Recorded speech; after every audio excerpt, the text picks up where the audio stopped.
안녕하십니까, 박사호입니다. 관타나모 수용소에 수감되어 있는 9.11 테러범들에게 우한폐렴 백신을 우선적으로 접종한다고 발표하자 미국 사회가 발칵 뒤집혔습니다. 미국민들도 순서를 기다리는 마당에 테러범들에게 먼저 백신을 보급한다고 하자 모두들 황당해하고 있습니다. Real kick in the shin, 정강이를 맞은 것 같다면서 다들 경악해하고 있습니다. 백신이 부족한 상태에서 9.11을 사주한 것으로 알려진 할리드 식 모하메드 등 40명의 테러리스트들에 대해 일주일 뒤 백신 접종을 하겠다고 펜타곤이 발표한 겁니다. 펜타곤은 우선순위에 따라 백신을 보급한다는 원칙에 따른 것이라고 뉴욕 포스트에 밝힌 바 있습니다. 미국 영토 내에서 최초로 벌어진 테러 사건으로 규정된 2002년 9.11 사건으로 모두 2,977명이 사망했습니다. 펜타곤의 이 같은 결정에 당장 뉴요커들이 분노했습니다. 9.11 당시 동료 소방관 343명을 잃은 톰 본 에센은 뉴요커들도 못 맞는 백신을 테러 분자들에게 먼저 접종하는 것은 있을 수 없는 어처구니 없는 조치라고 말했습니다. 그라운드 제로 철거를 맡았던 존 필이라는 이도 경악했습니다. 9.11 테러의 주범이라는 할리드 식 모하메드 외에도 2002년 202명이 숨진 인도네시아 발리 나이트클럽 폭발 테러의 범인 2명도 백신 접종 예정자 명단에 오른 것으로 전해졌습니다. 공화당 하원의원 앨리스 스테파닉도 미국민보다 테러범을 우선시하는 바이든의 방침을 규탄했습니다. 이처럼 미국민들의 반발이 거세자 펜타곤은 관타나모 수감자 40명에 대한 접종 계획을 잠정 중단하겠다고 밝혔습니다. 9.11의 진실에 대해서는 아직도 말이 많습니다. 나중에라도 뭔가 경악할 만한 진실이 밝혀질 가능성이 상당히 있습니다. 이런 상태에서 도대체 뭐가 급해서 미국민들을 제쳐두고 테러범이라고 지목된 이들에게 백신 접종을 서둘렀는지는 불가사입니다. 월가 헤지펀드의 공매도 횡포에 맞서 게임스탑의 신화를 이끈 주역이 누구인지 드러났습니다. 매사추세츠에 사는 34살의 케이스 패트릭 질이라는 보스턴의 과장입니다. 보험회사 매스 뮤추얼에 근무한 적이 있는 케이스 패트릭 질은 소셜미디어에서 두 가지 신분으로 활동했습니다. 하나는 유튜브의 로링 키티, 또 다른 하나는 레딧의 월스트리트 배치입니다. 그는 2019년 9월 레딧에 GM이 욜로라는 포스팅을 게시하면서 게임스탑을 호평했습니다. 그리고 주문 내역을 올려 개미 투자자들의 호응을 이끌었습니다. 그가 올린 포스팅에 따르면 그는 선물 투자에서 4,000%의 수익을 거뒀습니다. 게임스톱으로는 4,800만 달러를 벌었지만 1월 28일 로빈훗이 매수 버튼을 먹통으로 만들었을 때 1,480만 달러의 손실을 입었습니다. 손익을 모두 감안하면 그래도 3,300만 달러를 번 셈입니다. 텍사스 검찰총장 켄 팩스턴은 1월 29일 13통의 개인 투자자 민사조사 요청 서신을 공개하면서 게임스톱의 매수 거래를 방해한 로빈훗에 대한 조사를 개시하겠다고 밝혔습니다.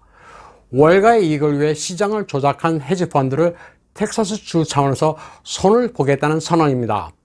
그는 조작에 해당하는 릭이란 단어를 사용했습니다. 선거를 조작한 것과 같은 맥락에서 바라보고 있음을 알 수 있습니다. 게임스톱 사안은 사전에 잘 조율된 올리가크, 과주 집단의 부패라고 규정했습니다. 켄 팩선 검찰총장은 미국의 경제는 투명해야 한다고 말했습니다.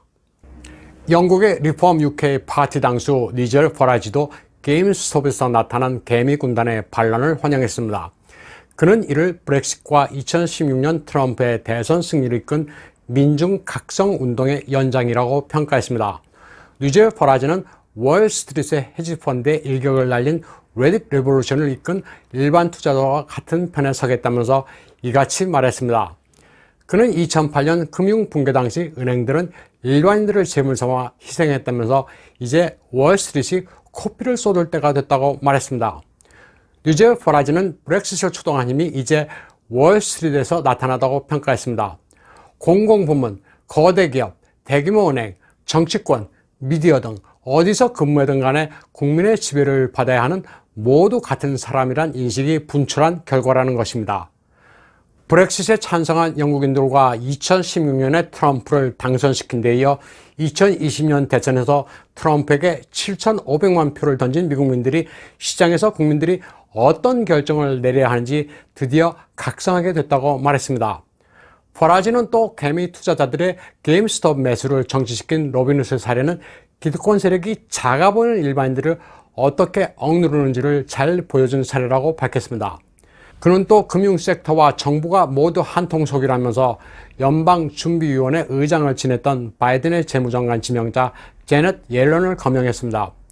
제넷 옐런은 이미 보도된 대로 헤지펀드 멜빈 캐피털을 지배하는 시타델로부터 강연비 명목으로 80만 달러를 받은 바 있습니다. 퍼라지는 이번에 월가 기득권 세력이 된통당했다고 결론 지었습니다. 월가가 트럼프 지지자들과 돈에 관한 탐욕스러울 수밖에 없는 알렉산드리아 오카시오 코르테스 같은 좌파들이 한데 묶이게 되는 곤혹스러운 상황을 초래했다는 겁니다. 바이든 정권은 혼돈에 휩싸인 채 여러 부분에서 금이 가고 있습니다. 도미노가 하나둘 쓰러지고 있습니다. 아직 끝나지 않았다고 분명히 말한 트럼프 대통령의 말처럼 미국뿐 아니라 전 세계에서 나비 효과가 나타나고 있습니다. 그러면 미국에서 발생하는 상식으로는 이해하기 힘든 부분들을 소개해 드리겠습니다. 음모론이라고 치부하겠지만 왜 이런 말도 안 되는 상황들이 벌어지는지는 아무도 시원하게 이유를 설명하지 못하고 있습니다. 현지 시간으로 1월 27일 새벽 2시 워싱턴 DC의 캐피털 힐입니다. 각 주에서 온 밴들이 연신 움직이고 있습니다.